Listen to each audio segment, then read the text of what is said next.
In my day, marriages were arranged. Our parents sorted it out and you got little say. You didn't normally meet your wife until you got engaged. That was what it was like for me. That was the first time I met Mary. But I was fortunate. I fell in love. I was so excited to share my life and all that was to come with her. One day, she came to me, needing a talk. That's never a good sign, is it? She told me she was pregnant.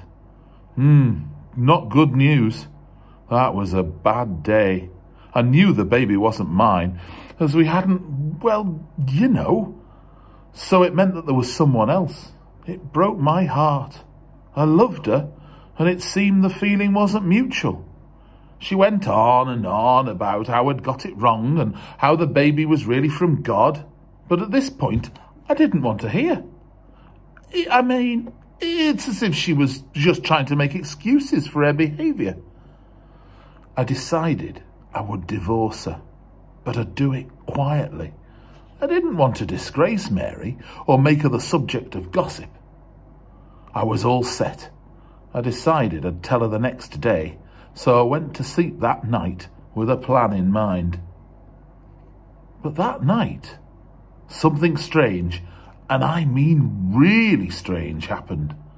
An angel visited me in a dream. He told me that all that Mary had said was true, that this baby really was from God, and that he would be the saviour of the world. He also told me not to be afraid to take Mary as my wife. That morning, I had a new sense of joy. Mary didn't betray me. I still got to be her husband, and we were going to have the wonderful task of raising this child. I felt like I had everything I had ever wanted, and more.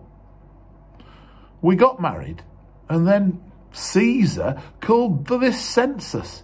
I had to go to Bethlehem to register my family. I was going to go alone, but Mary wanted to come with me, so off we set, her getting bigger and bigger by the day. The journey was long, and I knew it was not the easiest for Mary. Thank the Lord I brought the donkey with me. When we got to Bethlehem, it was manic. There wasn't a single place left for us to stay. Thankfully, a local innkeeper took pity on us and let us stay in his stable. It wasn't much, but it was warm and dry and safe for Mary.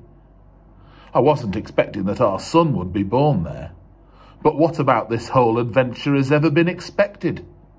And so it was in that barn that Jesus entered the world. And what a miracle he is.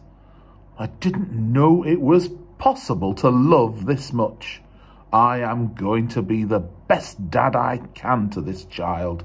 I'm going to take care for him and provide for him and love him forever.